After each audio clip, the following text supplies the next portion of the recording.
Color is probably the most wonderful part about painting.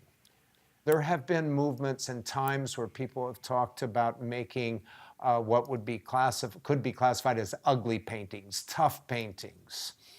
So many people look at someone like Rothko and they look at the paintings as color, and yet that color, many of his paintings have been dulled over the years because he used very cheap paint, and it did not hold up well in terms of brightness. My paintings are totally about color, and it's on many different levels. I first put an image on with a very watered down acrylic. I then put dots on with oil, because oil color is superior regardless of what anyone says. The oil paint dots, they change all the time. I do not try to reproduce images with specific color. I look at the color that I'm working with on the canvas and make changes as I think is necessary. For me, being an artist is a philosophy of life, of how I choose to live my life.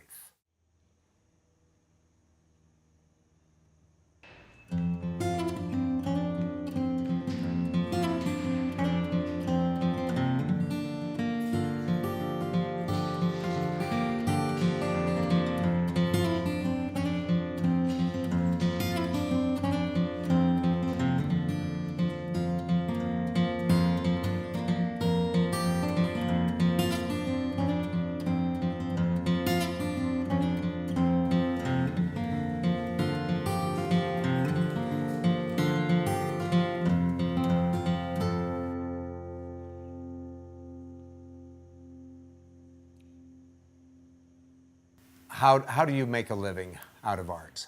I was fortunate that I wanted to make things. That was a driving force throughout my life, and still continues to be today.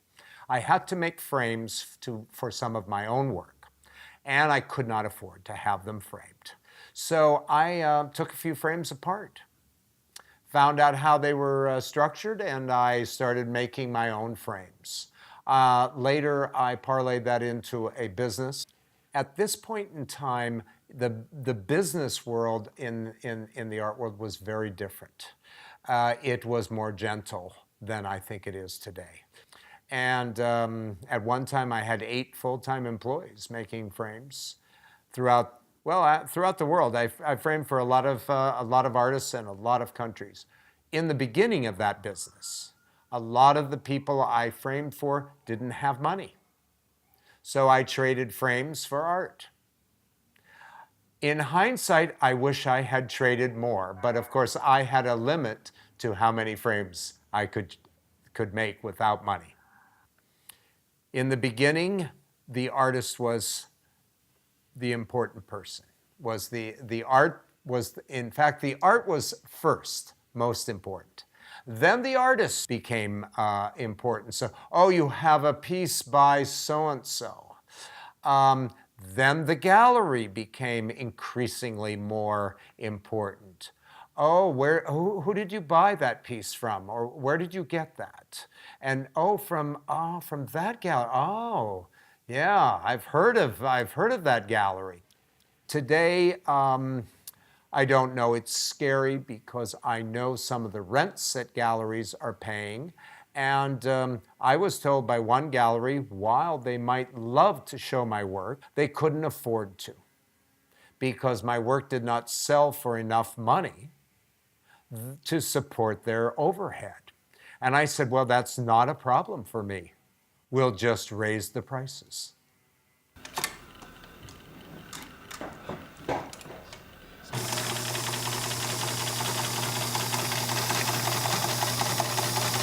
The sewing is the oldest part of my art making experience. My mother sewed a lot of her own clothes. I used to, as a small boy, reorganize her sewing kit. And my first item I made was a little bunny rabbit out of plaid material.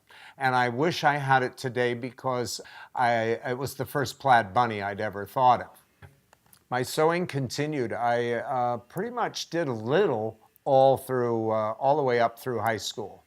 When I graduated from high school, I needed to get a job, and a couple days after graduation, while half of my friends were still hungover from the graduation party, I had started a job as an apprentice in a very small mattress factory. It was small enough that I learned every part of it. I learned how to repair some of the power sewing machines, and I learned to work on every type of sewing machine they had. I sew on a Bernina sewing machine that was, I think, made in the late 80s, all metal, made in Switzerland. There are machines that have long arms and all that. There are ones that are computerized and all the rest of it. I draw with my sewing machine.